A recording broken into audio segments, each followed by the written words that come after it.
Welcome to Journey Expansion, a space to breathe, reflect, and return to yourself. It's about the journey. Greetings to you, my fellow Journey Expansioners. Marie here. Thought I'd talk about using impartial observation as a coping and healing tool, because I've come to realize that that's actually what I've been doing over these past several years. And it's been very helpful to me as a coping mechanism and tool. It really came about from meditation. It taught me that skill of not reacting, just observing what occurs and how it feels to me and not attaching to it. It's been very, very helpful. Let me explain. As I've mentioned before, my parents I initially developed my abandonment issues due to my parents. They weren't very involved in my life or my upbringing. They had chronic illnesses, so they were just preoccupied with trying to find the cure for their illnesses. I don't even know why they had me. When I mention I'm Catholic to other people, and then I mention I'm the only child, it's always surprising because Catholics are known to, have many, many children. But I guess my parents, I guess they just had me because it was expected to have a child when you're a Catholic couple. But then once they had me, they realized how difficult it was, and they realized they shouldn't have any more children. So in any case, my mother, she was pretty open about that she was sorry that she had me. So I developed, my initial abandonment issues probably around 2-3 years old. And then as I got older, they sent me off to a Catholic boarding school when I was 7, ages 7 through 12. I only came home on the weekends, and that was only if they weren't in the hospital or feeling ill or something. And typically when I came home, I cleaned the house for them. I had chores to do. And I had chores to do at school too, so I was pretty disciplined as a child. Responsible. As responsible and disciplined as a child could possibly be. But yeah, that was the initial wound.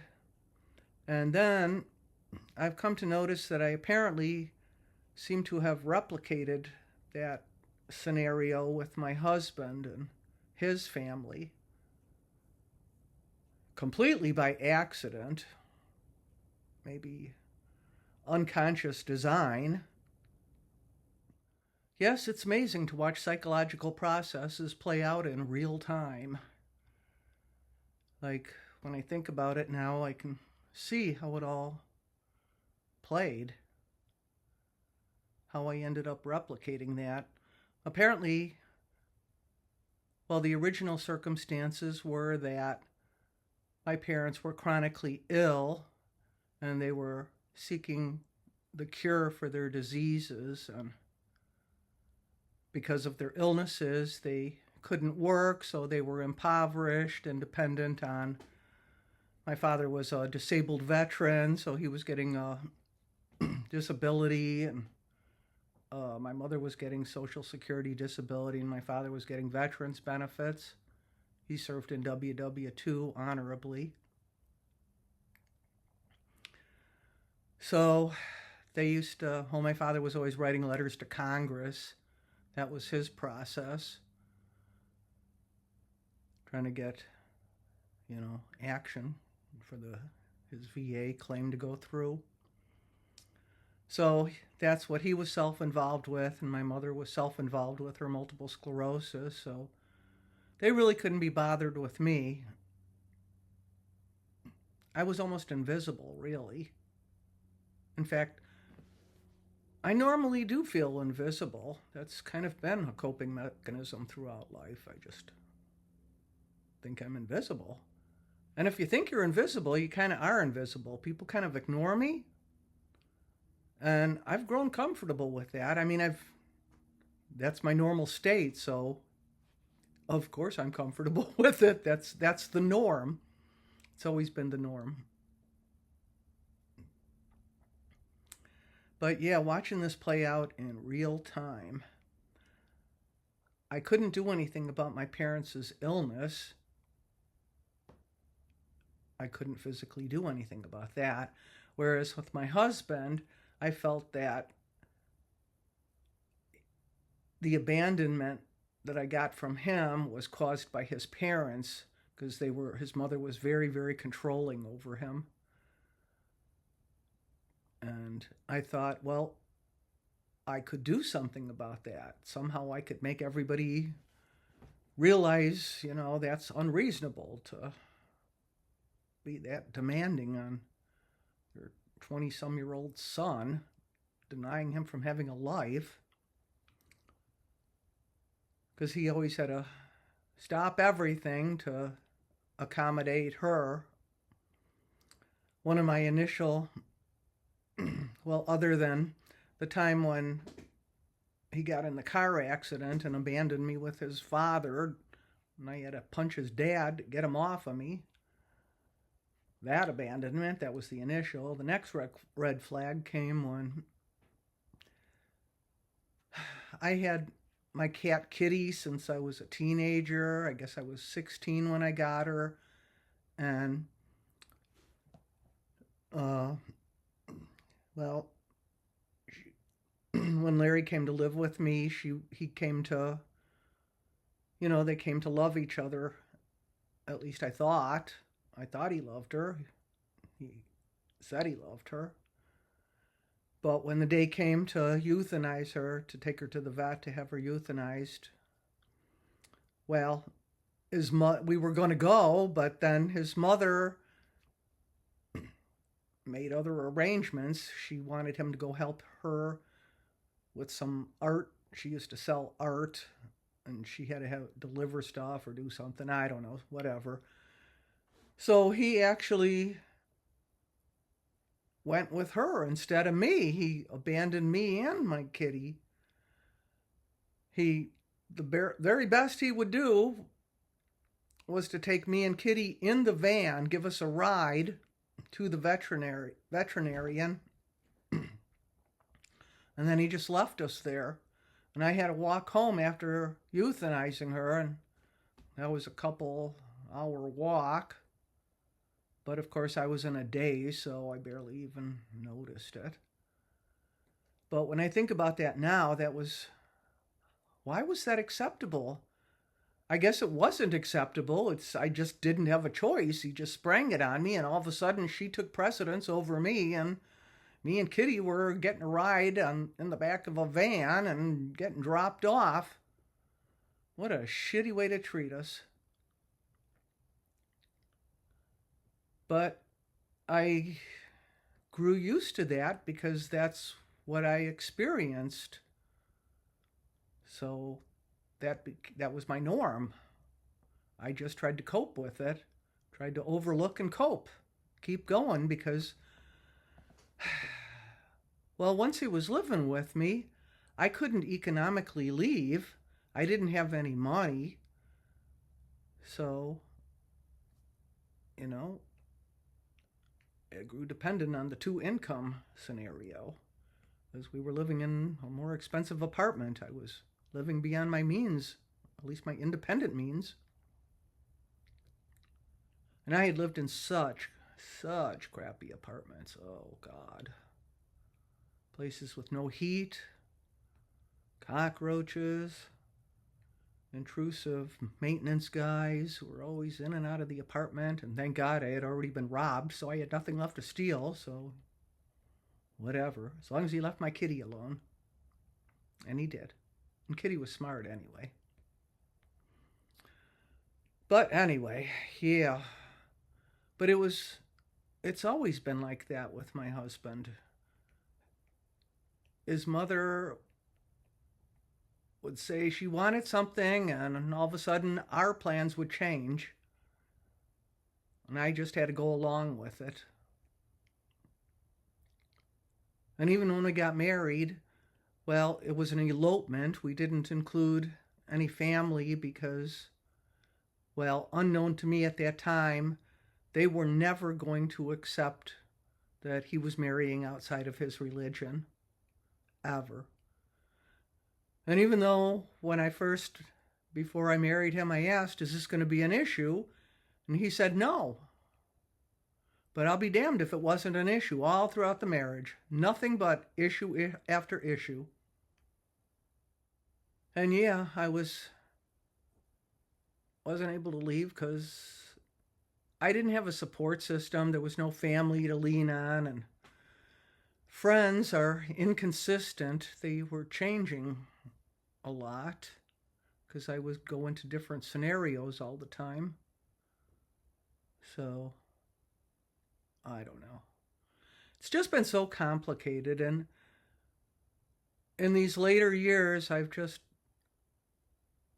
due to the meditation, it was able to slow me down and enable me to detach from myself and see myself more objectively and try to figure out how to cope with everything. And yes, I am finding this to be a very effective coping strategy, especially because I'm in therapy, and then I can relate to my therapist things that I've concluded or noticed. And my therapist, serves more like a mirror. She repeats everything back to me and makes me aware of things I'm saying, so then I notice it and can think about that. And I guess a lot of the ways that I've coped with things is with cynicism. I mean, even getting into punk rock, that was sort of a cynical thing because it was basically, a finger to the system.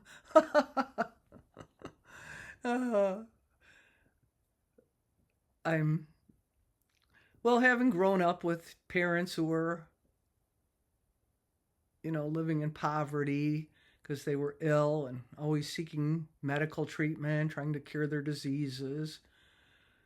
It's kind of like the issues of this day it's always been there. The same issues that we are dealing with in this era, we were also dealing with back then.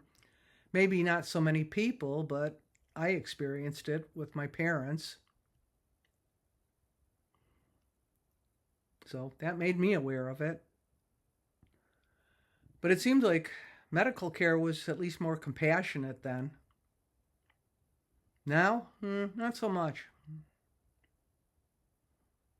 It's just a business. So that makes it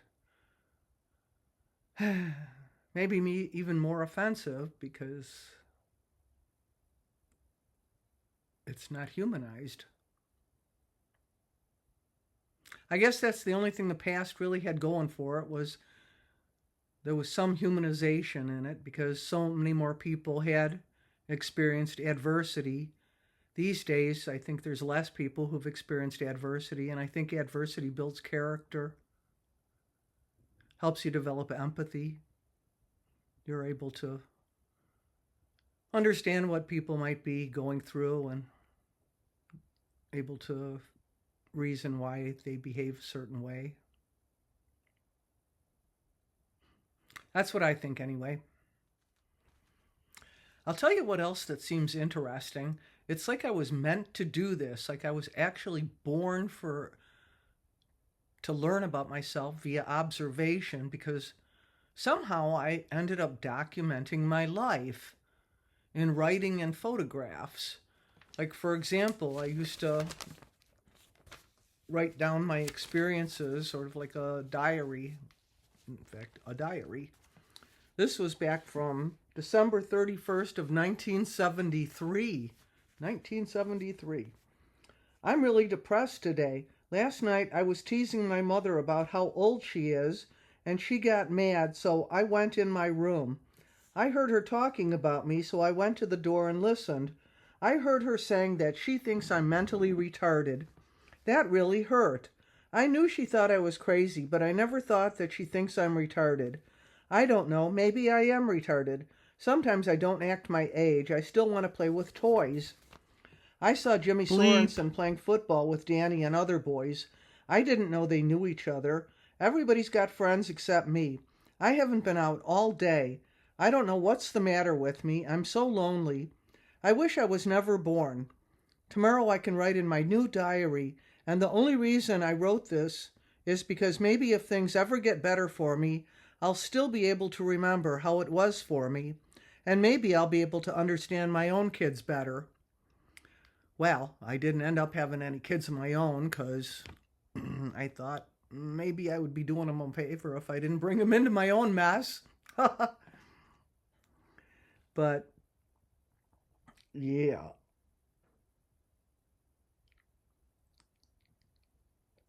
My mother. I guess I was about 14 then. 14 going on 15. Didn't have a good relationship with my mother. Then we go to, here's July 11, 1975. I'm hopeless. I am still shy. I don't know for sure if I'm shy with kids my own age anymore, but I'm pretty scared of adults. I wasn't shy with people I just met at school, but then again, I had the security of being with my friends when I met them. I'm not too sure what I was talking about then.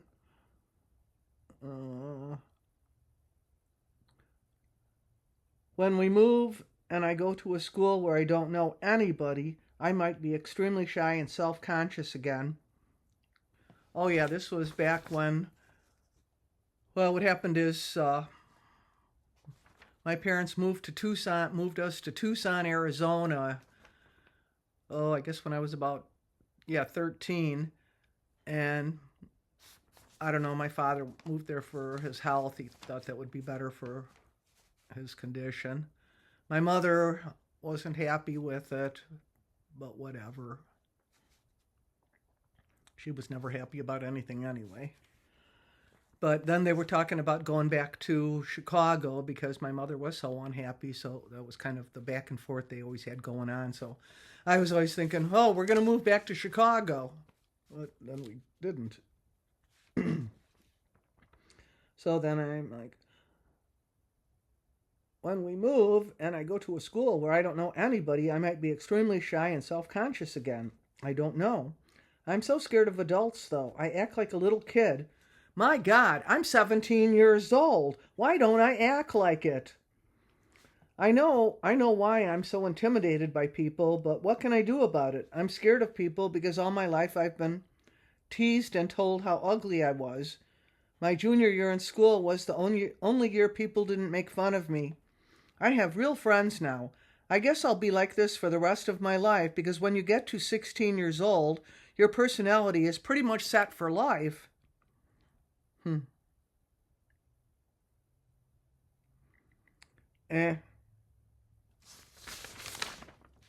Oh. And here's more of my little realizations. I cut this out of a magazine. What was this? Chicago's New Age magazine. The article is Today's Clue, the secret of bringing more love into your life. There was once a young woman who gave and gave to other people till it literally hurt.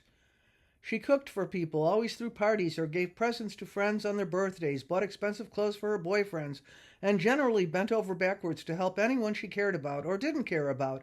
It pleased her to no end to buy something special for a friend, even when she really needed some new clothing for herself. That didn't seem to matter. So basically she was self-sacrificing. Then one day it hit her like a ton of bricks. She'd been doing all these wonderful things for other people, completely disregarding her own needs. Yep.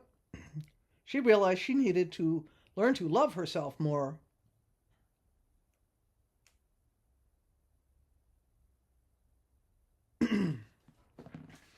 Yeah, I was aware of the issues. I guess I've pretty much been working on myself my whole life. I guess that's probably a good thing that at least I had the idea that I should try to fix this stuff. So I guess I'm glad about that. In March of 2024, I made the observation that entirely changed everything for me. Everything. My entire relationship with my husband, and basically my entire relationship with myself. That month, I realized that my husband had been diagnosed with stage 5 kidney disease, and he didn't tell me. He was going to keep it secret from me, and that would have resulted in him just dying without me even knowing it was coming. He made the decision to not go on dialysis independently without even discussing it with me.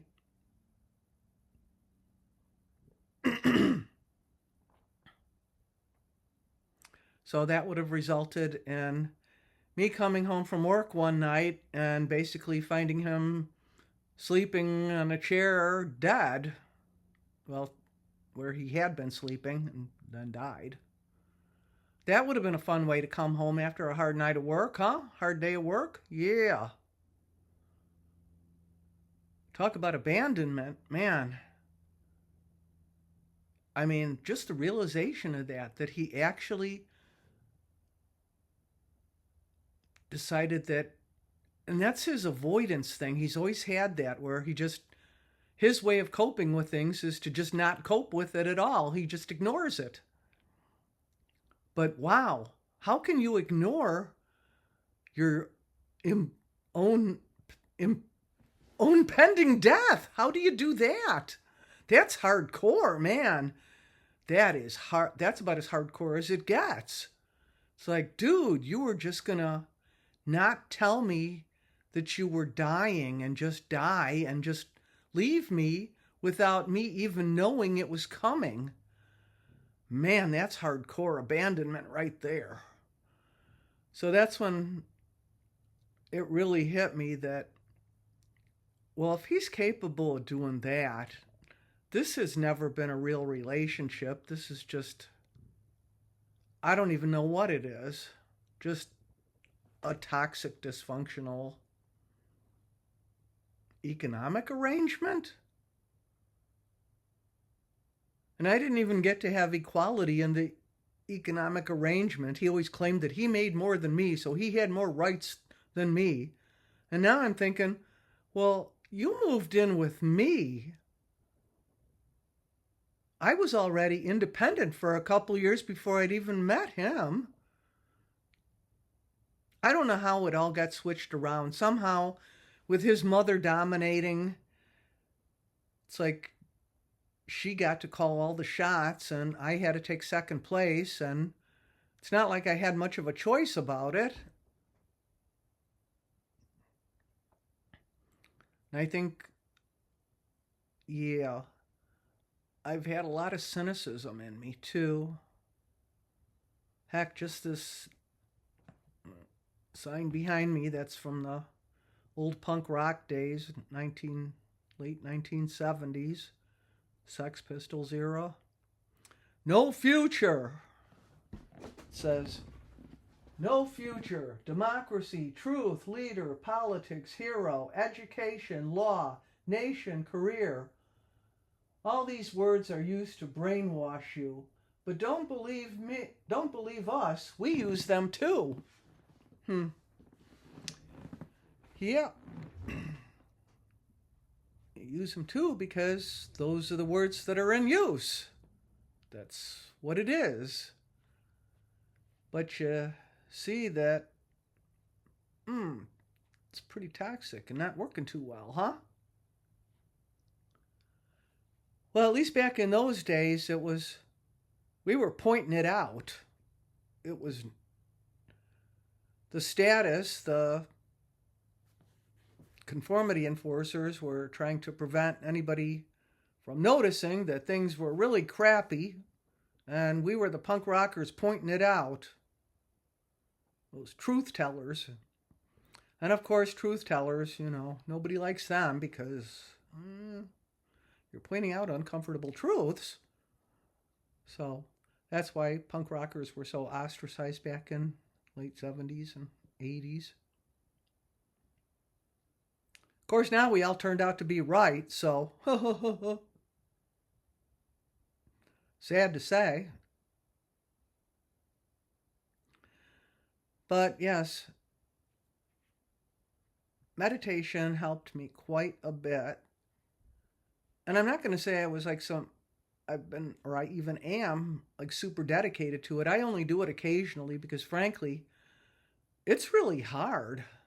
It's really, really hard to focus. And then it really only occurs for just moments when you can actually feel that observer. So that otherness, that it's hard to even say what it is. Something that's apart from that little voice that's always in your head, yammering away. I've discussed that yammering voice in the head, self-talk. Worry, worry, worry. So yeah, meditation taught me how to observe myself objectively. And it's a helpful thing. It's really insightful, and yeah, this is part of my journey. That is my journey, to try to figure out why I'm here and what's going on and all of that. And that's why I'm wearing my shirt from my merch thing. I've talked about this before too. It's this one. If it doesn't challenge you, it won't change you.